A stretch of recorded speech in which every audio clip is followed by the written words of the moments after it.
This morning we're going to pray to God for wisdom in three areas. We're going to ask him to give our government wisdom amidst COVID-19.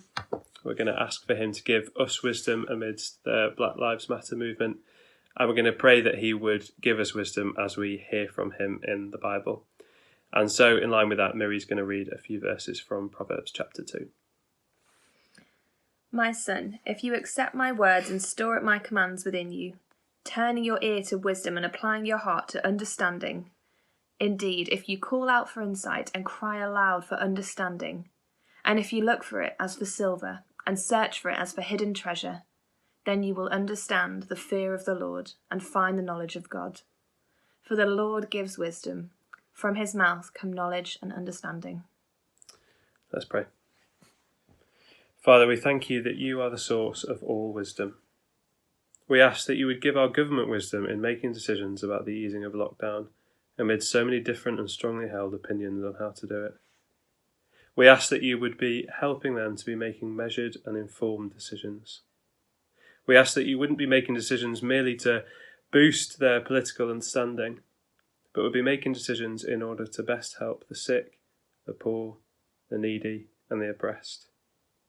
We ask that you would help us to submit to the government's decisions, even if we may disagree with them, as we submit to you. And in doing so, that we would show others that we trust your wisdom in placing these authorities over us. Amen. Amen. Lord, thank you that you are a God of wisdom, justice and righteousness, and that you long for all these things for all your children. And thank you that we're too made in your image, and so we can also long for justice in this world. Thinking particularly in the context of this Black Lives Matter movement. We pray for justice for the lives ruined from this deeply ingrained racism that's become so apparent. We pray that you would comfort them and their families by helping them to experience you as a God who cares about them so much more than any other human being could. Father, may we also examine ourselves as Christians and be sure to be seeking equality and justice wherever we can. But we pray that we would do this not with our own wisdom, but with your wisdom, Lord, not thinking we can solve the mess of this world on our own. Please help us to be a light for you amidst the divisiveness going on around social media and the protests. Thank you that it is you who will bring an end to all the mess in this world one day. Help us to truly trust in and believe that. Amen. And Father, we ask that now, as we turn to hear the words from your mouth, as the Bible is read from and preached on, you would give us wisdom. Stir our hearts so that we listen, yearning after your wisdom as we would after hidden treasures. And as you speak to us, give us knowledge and understanding of you, your character, and all that you give us. Open our eyes to our sin and our need for you. Cause us to fear and trust you. And through your word, give us wisdom to know how best to act as your ambassadors in this world. Amen. Amen. Sarah and David will bring us our Bible reading this morning from Genesis chapter 27. When Isaac was old, and his eyes were so weak that he could no longer see, he called for Esau, his older son, and said to him, "My son." "Here I am," he answered. Isaac said, "I am now an old man and don't know the day of my death. Now then, get your equipment, your quiver and bow, and go out to the open country to hunt some wild game for me. Prepare me the kind of tasty food I like, and bring it to me to eat, so that I may give you my blessing before I die." Now Rebekah was listening as Isaac spoke to his son Esau. When Esau left for the open country to hunt game and bring it back, Rebekah said to her son Jacob, "Look, I overheard your father say to your brother Esau, 'Bring me some game and prepare me some tasty food to eat, so that I may give you my blessing in the presence of the Lord before I die.'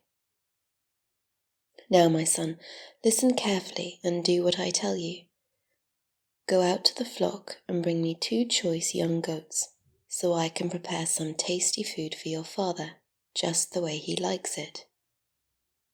Then take it to your father to eat, so that he may give you his blessing before he dies. Jacob said to Rebekah his mother, "But my brother Esau is a hairy man, while I have smooth skin. What if my father touches me? I would appear to be tricking him and would bring down a curse on myself rather than a blessing." His mother said to him, "My son, let the curse fall on me. Just do what I say. Go and get them for me." So he went and got them and brought them to his mother, and she prepared some tasty food just the way his father liked it. Then Rebekah took the best clothes of Esau, her older son, which she had in the house, and put them on her younger son Jacob. She also covered his hands and the smooth part of his neck with the goat skins. Then she handed to her son Jacob the tasty food and the bread she had made. He went to his father and said, "My father." "Yes, my son," he answered. "Who is it?" Jacob said to his father, "I am Esau, your firstborn. I have done as you told me. Please sit up and eat some of my game, so that you may give me your blessing." Isaac asked his son, "How did you find it so quickly, my son?" "The Lord your God gave me success," he replied. Then Isaac said to Jacob, "Come near so I can touch you, my son, to know whether you really are my son Esau or not." Jacob went close to his father Isaac, who touched him and said, "The voice is the voice of Jacob, but the hands are the hands of Esau." He did not recognize him, for his hands were hairy like those of his brother Esau. So he proceeded to bless him. "Are you really my son Esau?" he asked. "I am," he replied. Then he said, "My son, bring me some of your game to eat, so that I may give you my blessing." Jacob brought it to him, and he ate. And he brought some wine, and he drank. Then his father Isaac said to him, "Come here, my son, and kiss me." So he went to him and kissed him. When Isaac caught the smell of his clothes, he blessed him and said, "Ah, the smell of my son is like the smell of a field that the Lord has blessed. May God give you heaven's dew and earth's richness, an abundance of grain and new wine. May nations serve you and peoples bow down to you. Be Lord over your brothers, and may the sons of your mother bow down to you. May those who curse you be cursed, and those who bless you be blessed." After Isaac finished blessing him, and Jacob had scarcely left his father's presence, his brother Esau came in from hunting. He too prepared some tasty food, and brought it to his father. Then he said to him, "My father, please sit up and eat some of my game, so that you may give me your blessing." His father Isaac asked him, "Who are you?" "I am your son," he answered, "your firstborn, Esau." Isaac trembled violently and said, "Who was it then that hunted game and brought it to me? I ate it just before you came, and I blessed him, and indeed he will be blessed."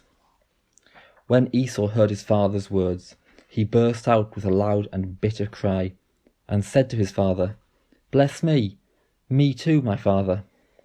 But he said, "Your brother came deceitfully, and took your blessing." Esau said, "Isn't he rightly named Jacob? This is the second time he has taken advantage of me. He took my birthright, and now he's taken my blessing." Then he asked, "Haven't you reserved any blessing for me?" Isaac answered Esau, "I have made him lord over you, and have made all his relatives his servants, and I have sustained him with grain and new wine. So what can I possibly do for you, my son?" Esau said to his father, "Do you have only one blessing, my father? Bless me too, my father." Then Esau wept aloud. His father Isaac answered him, "Your dwelling will be away from the earth's richness, away from the dew of heaven above. You will live by the sword, and you will serve your brother. But when you grow restless, you will throw his yoke from off your neck." Esau held a grudge against Jacob because of the blessing his father had given him. He said to himself, "The days of mourning for my father are near. Then I will kill my brother Jacob." Hi everybody, I'm down here at Roker, deliberately so because it's a really kind of foggy, murky day, and I was reflecting how the fog obscures the reality, doesn't it? All the stuff is still there behind me. The sea is still there, the ships are still there, you can hear the foghorn occasionally going off. But there is something obscuring the reality, the fog and the mistiness. And I was thinking this week about God's promises through Jesus Christ of eternal blessing, which Christians we share in and the world is heading towards. And they can be obscured by the murkiness and the mistiness of stuff in this life. And not least we've experienced in COVID-19, but beyond that, the Black Lives Matter sort of stuff this last week, and the racial tensions and prejudices in our world and the mess that there is. And that leaves aside the stuff that gets in the way of us seeing in our own lives, the kind of fog of war in our own personal lives, if you like, and even in the life of the whole church, reflecting in the last year of those scandals of church leaders, people like Jonathan Fletcher, Steve Timmis, which have just obscured things, and we wonder, is actually God's plan and promises completely derailed by this? Are things off track as we look in the world around us and in our own lives and in the life of the church, in the fog that gets in the way and obscures? Well, I'm back from the beach, and I suppose I reflected as I was coming back that I guess we would never admit this to each other, that we wonder, with all of God's promises seemingly so obscured, that maybe they are irredeemably off the rails, off track, and are they really going to happen at all? And so I think it's good that we find ourselves in the book of beginnings in the next 4 or 5 weeks. We began last week in the book of beginnings, the book of Genesis, the first book of the Bible, and this story of Jacob, and we're now week 2 into Jacob's story. If you're joining us for the first time today, we already saw last week that God deliberately chooses, not on the basis of what human beings do. If that was the case, none of us would get the nod, but simply because he just chooses to place his love on whoever he chooses, which is a really good job as far as Jacob's concerned, because if you remember from last week, Jacob's name actually means cheat. He grabs by the heel. He deceives. He's slippery. He grabs, and he's a cheat. And we saw last week that he very much lives up to his name. He cheated his hairy, if you remember rightly, his angry, if you remember rightly, older brother Esau out of his rights as the firstborn.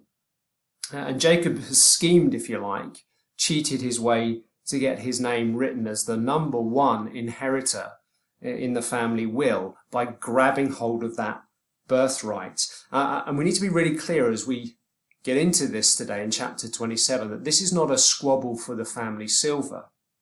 No, the birthright is the promise that God has made of eternal blessing that will come through this family line, the promise that was given to Abraham. And of course, Abraham is Jacob's granddad. But of course, getting your name on the will is not quite the same thing as actual inheritance, is it? You actually have to wait to receive the inheritance. And really, that's kind of what today's all about. In the ancient world, when the father of the family was approaching death, he would gather the whole family at his bedside, and the blessing would be publicly announced upon the next in line. If you like, in our culture, it'd be like the moment when the solicitor reads out the will to see what you actually get. And if we saw last week that Jacob was scheming to get this inheritance, this week, the whole family is at it. They're all grabbing at it, and none of them will come out smelling of roses. And that's why I chose to kind of be filmed in this little secret corner of the house, if you like, particularly with the wardrobe, which is going to come important later. The idea of it's all very secretive here. It's all done behind closed doors, and that will help us as we try and understand what's going on. What we're going to do this morning is we're going to allow the stage, if you like, to to unfold, the dramatic events to unfold before us. We're going to see them. We're going to smell them, if you like. We're going to taste them as the schemes develop. And the spotlight focuses on each of the characters in turn. And then there's going to be two big things for us to learn. See if you can spot them as we go through. That first of all, that God cannot be mocked. And secondly, wonderfully, God cannot be blocked. Well, let's join the action. The curtain comes up, if you like, on old Isaac. That's why I'm in the rocking chair. He's in his last days, isn't he? In verses 1 to 4 of our passage, we can see that he's got cataracts over his eyes. In fact, as the events unfold, all of his senses fail. He can't see Jacob. The glasses would be no good. He is fooled by touch, where the skins are placed over Jacob's smooth body. His hearing fails. He can't quite get Jacob's voice right. And then his taste fails too. He doesn't notice that Rebekah's done the goat stew over Esau's game. All his physical senses fail. In a sense, it pictures that his spiritual senses have failed too. See, Isaac knows the grandness of God's blessing. He's Abraham's son. He knows all about it, how God is going to bless the whole world, to reverse the curse of sin that's on the whole world through his family line. And so passing that blessing on should be a grand family moment, a great family gathering. It's the kind of one that your mum would have synced in all the family diaries well in advance of 1 year before the event actually takes place.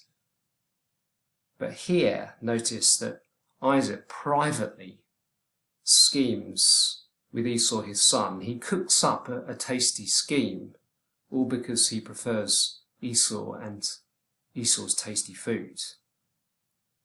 Now, Isaac is not so doddery, you see, to forget that the Lord had said that Jacob would inherit the blessing and not Esau. Isaac knows what God's blessing is, and he wants that blessing. But he thinks that the way that God is doing it needs a little bit of a tweak to get what he wants exactly. Now, no sooner has Esau sort of taken the bow and arrow, if you like, from the hook to play his role in the plot, that the spotlight now shines on Rebekah from verse 5. Rebekah was listening as Isaac spoke to his son Esau. We imagine it, don't we? Eavesdropping behind the door that Esau has just swung open. And you wonder what's happened to Isaac and Rebekah's marriage. Once she would have gone anywhere for Isaac. She did. They were once the young lovers. But now she's filled with suspicion. She checks his mail and his Facebook posts. You suspect, don't you, that she has been waiting for something like this to happen. Therefore, she was listening at the door as Isaac spoke to his son, Esau. I don't know how you imagine Rebekah. She certainly fits, doesn't she, the description of a formidable woman. If Isaac is rooting very much for Esau, she notices he's not going to let anything get in the way of her boy Jacob. Notice how this is described. It'd be easy to overlook from verses 5 to 6. Now Rebekah was listening as Isaac spoke to his son Esau. When Esau left for the open country to hunt game and bring it back, Rebekah said to her son Jacob, she's mother of both. She bore them both. They were twins from her womb, but division, like the Berlin Wall, has come right down in the middle of this family. And she is not going to let anything get in the way of the promises to her son. So she suddenly swings into action. And notice that she that takes command. She orders Jacob in verse 8. Listen carefully. Do what I tell you. It's her plan to mimic Esau's tasty stew and kind of shove Jacob in there. Jacob notices he's more than happy to be complicit in the operational planning. It's he who notices that his smooth skin might be a flaw. But it's Rebekah who's the truly smooth operator here, isn't she? She pulls the strings. She commands the stage. You know, when Jacob fears a curse rather than a blessing for trying to fool his father, she says in verse 13, let the curse fall on me. Just do what I say, she says. She's the one who does the cooking. She knows, of course, how Isaac would like it. And while the pot is bubbling away, we kind of see her rummaging through Esau's wardrobe. Can you imagine that? She's going around the house trying to find the right clothes. It's she who dresses Jacob as if he's on his first day at school. And she, in verse 16, smooths out the animal skins over his smooth skin, doesn't she? He must have looked the right side. In verse 17, she hands Jacob the food and the bread. More literally, she puts it into the hand of her son Jacob. It's almost as if she opens Isaac's door and shoves him in the small of the back, Jacob to go in. You see, if Isaac wanted to tweak God's blessing, Rebecca thinks that God's blessing needs her help. She doesn't trust God. She doesn't believe in a God who's able to overcome or work through what she can see right before her.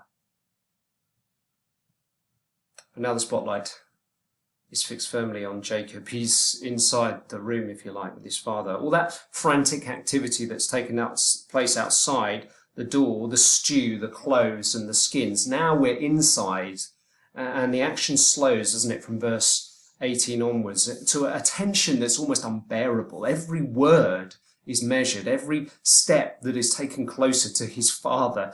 And we're wondering, is Isaac going to rumble Jacob here, or is Esau going to burst in the door and say, "Hey, stew's up, Dad," and find that his younger brother's wearing some weird clothes that belong to him and hair on the back of his neck and on his arms and hands? You see, if Esau schemes like Isaac and is like Isaac, Jacob is very much the mummy's boy and takes after his mum. He's smooth-skinned and he's smooth-natured. 4 times he lies to his father. Who is it calls blind Isaac? In verse 19, line number 1, "I am Esau, your firstborn. I have done as you told me. Please sit up and eat some of my game so that you may give me your blessing." And then Isaac has one of those clear moments that older people sometimes have, even though he's in the kind of that particular old age. "That was quick," he says. "How did you get it so quickly, my son?" Jacob has to think quickly, but line number 2 is a corker, isn't it? It's full of irony and blasphemy to boot. Verse 20, "The Lord your God gave me success." Isaac, though, smells a rat. "Come near," he says in verse 21, "so I can touch you, my son, to know whether you really are my son Esau or not." And you can almost see, can't you, the bead of perspiration forming on Jacob's brow as he gets closer. But this time the lie is not on his tongue, but it's in his hands. "The voice is the voice of Jacob," says Isaac, verse 22, "but the hands are the hands of Esau." But as he proceeds to bless him, notice, he is repetitive, he is aging here. In verse 24, he's not sure again, "Are you really my son, Esau?" Jacob, perhaps worried he can't keep the verbal impersonation going much longer. His reply, notice, in his 4th line, is very short. "I am." I don't know about you, but I imagine Jacob here, he's got one eye impatiently watching his father eat and drink, waiting so that he can actually get the blessing, and the other eye is on the door, calculating just how long does it normally take Esau to go hunting and get the stuff that we need. In verse 26, Isaac asked him to come really close. "Kiss me." Finally, all Isaac's senses prove completely unreliable. He smells his son and thinks it's Esau. "Ah, the smell of my son," he says, "is like the smell of the field." And Jacob gets this very lengthy blessing in verse 27 and 28 and 29. Blessings from the heavens above and blessings from the earth below and blessings from all peoples everywhere who will serve him. So grand is this blessing that Jacob receives, that once it's uttered, it cannot be revoked. Jacob, imagine him listening in verse 29. He's been grasping and grabbing and cheating since the day he was born, as he finally cheated God. And then, of course, just at that moment, as he leaves, there's poor old Esau. And Esau, of course, is a tragic figure, isn't he? Jacob scarcely leaves his father's presence in verse 30, and his brother Esau comes in from hunting. And everything now with Esau mirrors what happened with Jacob. Even the words are the same. Did you notice that? Verse 31, please sit up and eat some of my game, he says to his father. It's a tragic moment, a tragic relationship between Esau and his father Isaac. He loses the birthright, remember, last week because of his love of food, and now he loses the blessing because of his father's love of tasty food, which again and again is repeated in this chapter. Isaac trembles when they discover what's happened. He literally trembles with a great trembling. Is it anger at Jacob? Maybe it's anger at God. Maybe it's anger that his and Esau's plan has been rumbled, has been torpedoed by Jacob's scheming. Maybe it's just a fear of what they've tried to do together. But the trembling is matched, isn't it, by Esau's loud and bitter cry. The words are haunting. Verse 34, bless me. Me too, my father. Verse 36, haven't you reserved any blessing for me? Verse 38, do you have only one blessing, my father? Bless me too, my father. And Esau can only weep. That's where he's left. And as his words mirrored Jacob's, so does the blessing, notice, but like a reflection the wrong way round. It's a kind of anti-blessing, isn't it? He is to be away from the heavens. He's going to be away from the blessings of the earth. There'll be moments where he throws off the yoke of his brother, but he's going to be ruled over by him. So by the end of the whole experience in verse 41, Esau is left to just nurse a grudge and wait for the moment where he can kill his brother Jacob. What a family. What a family. This family of God. They're full of favoritism and secrets and manipulation and lies and grudges and murder plots. It's a kind of EastEnders scriptwriter's dream, isn't it, this? And if you're looking in today, I don't know where you're from, we know we have people looking in all the time. You might be surprised, why is this story in the Bible? I mean, we might have thought that Christianity is supposed to be about being brought up proper and having good morals. What on earth is this story doing here from the very beginning of God's people? What is going on? But you see, that's the whole point. We're being taught something from the very beginning about what we're like, most significantly, about what God is like. So the first lesson to learn here is that God cannot be mocked. We see that, I think, particularly through Esau. And it'll be easy, I think, for us also to make a mistake here about Esau. If you read this story through the lenses of kind of who's the most moral here, we'll miss the point. We'll miss the point that God works entirely by grace, as he always has done. We'll also, by the way, miss the fact that he schemes with his own father, and at the end of it, actually wants to murder his own twin. He is, of course, a tragic figure. We'll remember from last week that the book of Hebrews tells us not so much to feel sorry for Esau, but to be warned by Esau and the tragedy that unfolds for him. Hebrews chapter 12. If you can turn it there, that'll be great. Hebrews chapter 12, verse 15 to 17. The writer of the Hebrews says, see to it that no one falls short of the grace of God, and that no bitter root grows up to cause trouble and defile many. See that no one is sexually immoral or is godless like Esau, who for a single meal sold his inheritance rights as the oldest son. Afterwards, as you know, when he wanted to inherit this blessing, he was rejected. Even though he sought the blessing with tears, he could not change what he had done. Do you notice how the writer to the Hebrews puts together the birthright and the blessing when he wanted to inherit this blessing, but he was talking about the birthright? In other words, he's saying that those two things together encompass a whole pattern of lifestyle when it comes to Esau. We're told not to be sexually immoral or godless like him, and we're kind of wondering, well, is there something we missed in the life of Esau that we haven't seen in these two particular stories? And I think that there is. It's just before the passage that we've had read to us today in chapter 27, back in Genesis, the end of chapter 26. When Esau was 40 years old, verse 34 of chapter 26, he married Judith, daughter of Beeri, good name, the Hittite, and also Basemath, daughter of Elon, the Hittite. They were a source of grief to Isaac and Rebekah.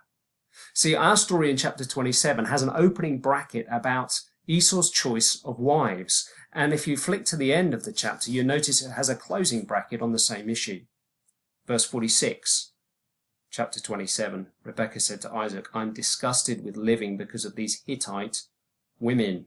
If Jacob takes a wife from among the women of this land, from Hittite women like these, Esau's wives, my life will not be worth living. That's cue for Jacob to be sent away.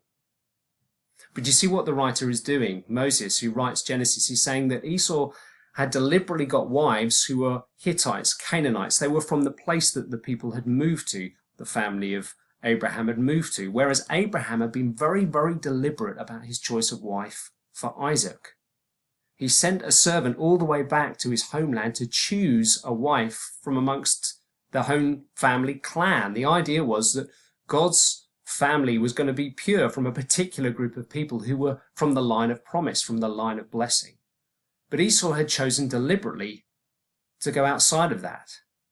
It's as if, just like the meal where he sold his birthright, that he's overcome by his desire for the now, for his appetites to be met now. He doesn't want to wait till somebody goes and chooses a wife from over there. He's seen those two Hittite women and he wants them, not just one, by the way, two, he wants them now. It's kind of symptomatic of Esau's whole life. He's a man of the moment. I want it now. Feed my appetites now. I don't want it then. The pattern of his life was not about the future blessing that God had promised. He didn't trust in that future blessing, that future promise, and he'd not therefore lived in line with it. It's as if Esau's one of those people that sort of says, I'll sort stuff out with God later. Have you heard people say that kind of thing? Maybe you've even said it yourself.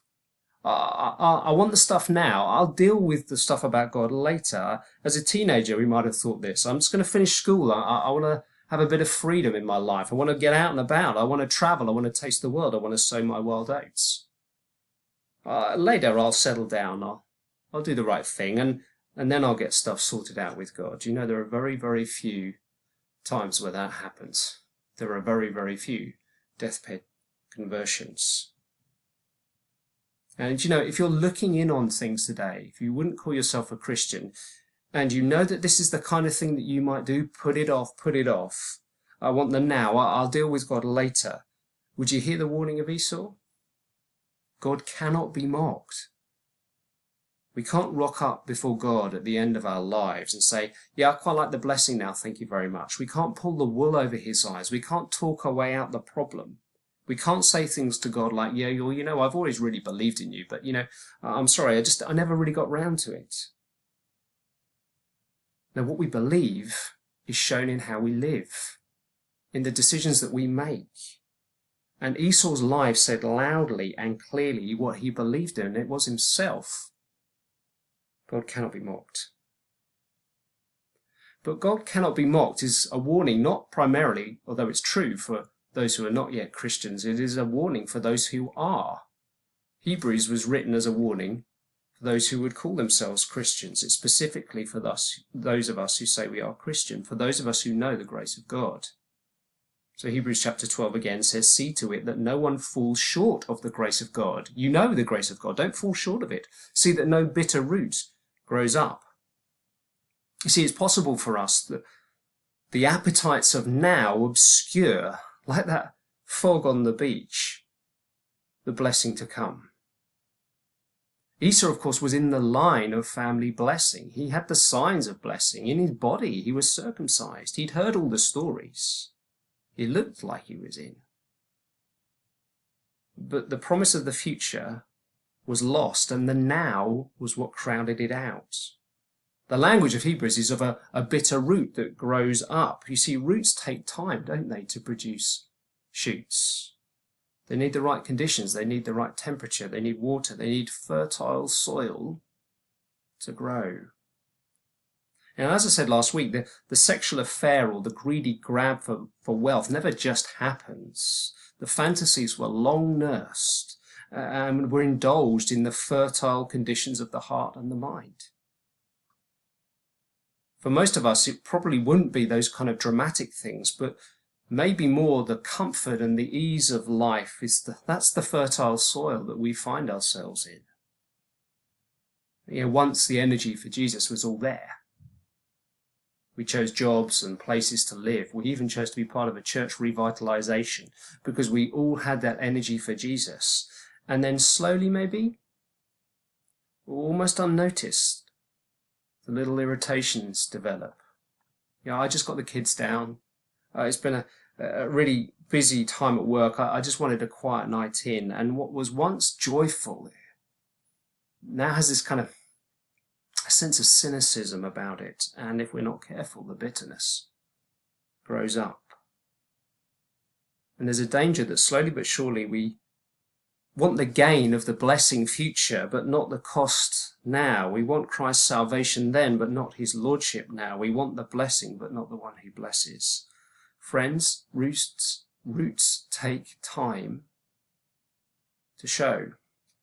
And we can cover what's happening in our lives before other people, but God cannot be mocked.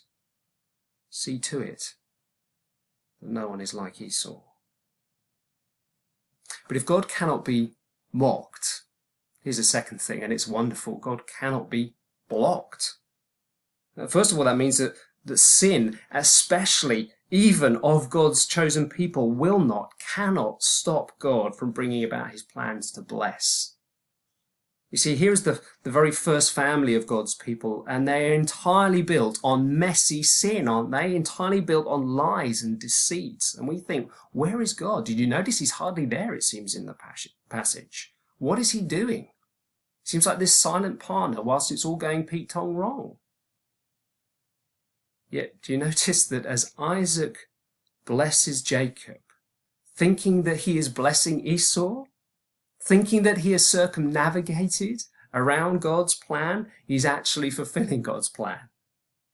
So much so that Hebrews chapter 11, verse 20 tells us that was an act of faith as he blesses Jacob and Esau, even though Isaac had no idea what he was doing.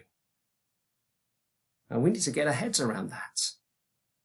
God does not simply allow mess to happen and then, like sat-nav, go recalculating. That's not how it works. We need to get our heads around this. He is so great. God is so beyond us that he uses evil itself that we have deliberately and willfully committed in order to bring about the purposes of blessing. And nowhere, of course, was that seen more clearly than in Jesus Christ on the cross. It looked like it was lost, didn't it? Where was God? What was he doing? He seemed so silent, like he seems silent in this passage. God's eternal blessing seemed so obscured by the fogginess of what was going on. Humans conspired, schemed, lied, deceived, like this passage, to put Jesus Christ on the cross.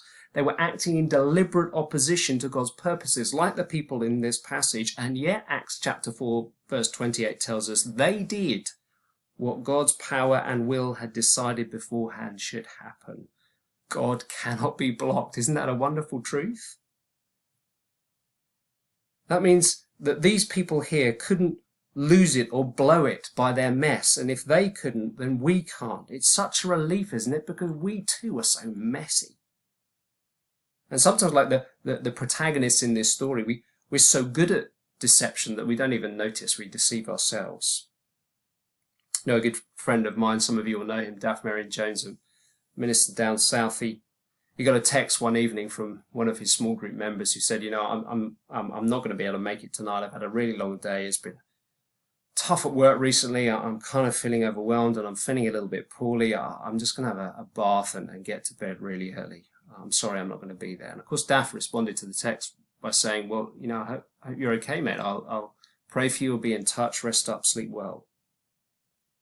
But that same night, as Daff after a long evening, goes to bed at 10:45, turns off his phone, but notices a text from the same guy who was asking a question about something else in church life, completely irrelevant to whatever had happened that evening, and completely oblivious to how that appeared and what he had done. Our messiness is everywhere. Sometimes it bubbles up, doesn't it, into serious scandals, abuse of power, like church leaders we mentioned earlier, Jonathan Fletcher, what's happened to a man in Wimbledon, or Steve Timmis and the Acts 29 network, of bullying and nastiness. Sometimes the situations are just so entangled in our lives that it's like a fishing line that's been left with some toddlers to play with. We don't even know where to begin to unravel it. Sometimes we can be fearful even of making just quite ordinary decisions because we're worried that we might step out of God's will and make a mess of it. But you see, God cannot be blocked. He's not going to be blocked by our sin. He's not going to be blocked by our mistakes. He doesn't have to recalculate around them. Now, that doesn't mean, of course, that there aren't consequences to the things that we do. Did you notice here that in the passage of chapter 27, everything leading up to that moment where the blessing happens is all about scheming. And then the second half of the chapter is all about consequences. And Rebekah and Jacob, who both are the arch schemers here, have to live with what's happened. Rebekah will end up, as we read earlier, she sends away Jacob to where she comes from, to Padam Aram, the beginning of chapter 28, verse 2. Go to Padam Aram, to the house of your mother's father Bethuel, says Isaac. And she never sees Jacob again for the rest of her life. She loses the boy that she loves. There are consequences.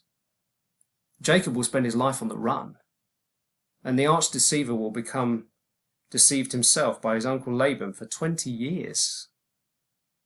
You see, just because our sin can't block God, it doesn't mean, as many of us will know, that we might not live the rest of our lives with the consequences of what we have done or has been done to us. But you get the point here. Ultimately, that sin, whether committed by us or by others, or just by the simple fact of living in the world that we live that is fallen and broken by our collective sin, that sin cannot win. There is not a moment in human history that God has not been working inexorably towards his eternal blessing.